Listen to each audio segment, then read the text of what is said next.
Bienvenue au JESFC 2026. Je suis Olivier Lérès, cardiologue au CHU de Toulouse et j'ai le plaisir d'être aujourd'hui avec Olivier Hutin, cardiologue au CHU de Nancy. Bonjour. Bonjour Olivier. Alors aujourd'hui nous allons parler du diagnostic difficile entre cardiopathie post-hypertensive et cardiomyopathie hypertrophique. Et pour commencer, de quoi parle-t-on quand on parle d'hypertrophie ventriculaire gauche ? Un élément important, donc quand on parle d'hypertrophie ventriculaire gauche, on va aller mesurer donc l'épaisseur pariétale maximale du myocarde. Donc bien sûr, ça peut se faire en échocardiographie, en IRM cardiaque. L'examen de première ligne, c'est l'échocardiographie. Donc il y a une valeur seuil, la valeur seuil à partir de 12 mm, on considère qu'il y a une augmentation de l'épaisseur de paroi, qu'il y a une hypertrophie ventriculaire gauche. Ce qui est important, c'est de la mesurer de façon précise, bien sûr en parasternal gauche grand axe, mais également sur les petits axes pour être certain de sa mesure et pour ne pas faire une surestimation de sa mesure et surdiagnostiquer une hypertrophie. Alors on sait que l'hypertrophie ventriculaire gauche est pronostique. Finalement, une fois qu'on a cette hypertrophie ventriculaire gauche, pourquoi faire la différence entre du post-hypertensif et de la cardiomyopathie hypertrophique ? Alors ça devient vraiment crucial de différencier ces deux entités pour plusieurs raisons. Il y a trois raisons.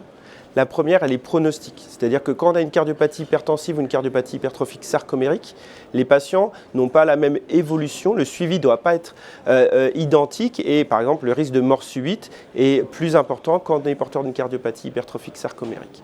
L'autre élément, c'est que ça a un impact éventuellement pour la famille, pour l'entourage, d'envisager et de déclencher un dépistage familial si on est certain que le patient qu'on a en face de soi a une cardiomyopathie et pas uniquement une hypertension avec une hypertrophie. Et troisième point, c'est avec l'avènement des nouveaux traitements, notamment des traitements de l'obstruction, il faut être certain du caractère sarcomérique ou présumé sarcomérique pour le prescrire. Donc on ne peut plus juste se dire c'est possiblement une cardiopathie hypertensive ou sarcomérique, mettre un bêta-bloquant, on ne peut plus se mettre dans ces conditions-là. Donc je saisis l'enjeu du diagnostic étiologique. Alors en pratique, comment fait-on ? Alors en pratique, ça va se faire par étapes. Donc il faut déjà rester vraiment sur les basiques, c'est-à-dire sur l'électrocardiogramme, l'échocardiographie. C'est-à-dire que l'électrocardiogramme, on connaît les signes d'hypertrophie ventriculaire gauche électrique. Il faut quand même bien évaluer les troubles d'arpolarisation très importants, des ondes Q qui peuvent orienter vers une forme de cardiomyopathie sarcomérique. Ensuite, il y a l'échocardiographie. Donc il y a cette épaisseur de paroi, mais surtout la distribution. Où est-ce qu'elle se localise ? Est-ce qu'il y a une asymétrie ? Est-ce qu'il y a une forme apicale, une forme septale ? Donc ça, c'est des éléments vraiment importants.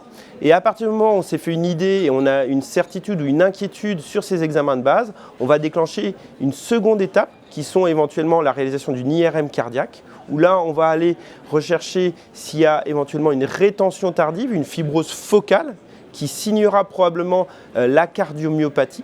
Et en l'absence de fibrose focale, il y a des éléments un peu plus discriminants, notamment l'évaluation par exemple du T1, des valeurs de T1 mapping qui peuvent orienter sur une forme plutôt hypertensive ou plutôt une cardiomyopathie.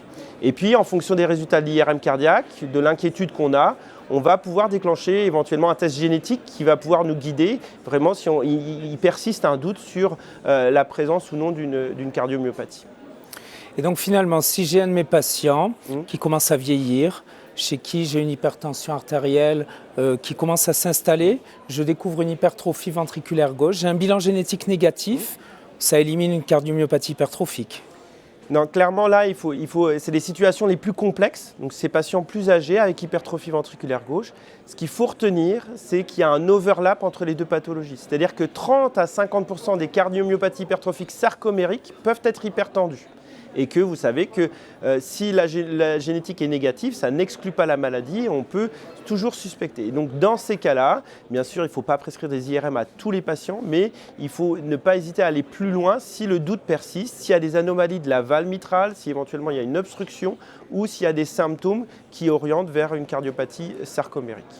Ok, donc ce que je retiens de nos échanges, c'est déjà la définition de l'hypertrophie ventriculaire gauche avec un seuil de 12 mm pour commencer à s'alerter et un seuil de 15 mm qui est un seuil critique, avec toujours la difficulté de la mesure et de l'erreur de mesure. Je retiens également qu'il y a un véritable enjeu à la fois thérapeutique, mais également, Olivier, sur les cardiomyopathies hypertrophiques sarcomériques pour la famille. Et je retiens que le diagnostic étiologique est un travail d'investigation qui part de choses simples et accessibles au quotidien. La clinique, l'électrocardiogramme et l'échocardiogramme l'électrocardiographie, mais dans lequel j'ai compris que l'IRM avait sa place, notamment pour la partie fibrose. Et j'ai aussi compris que la génétique prend de plus en plus de place pour compléter ce bilan. Merci Olivier. Merci Olivier.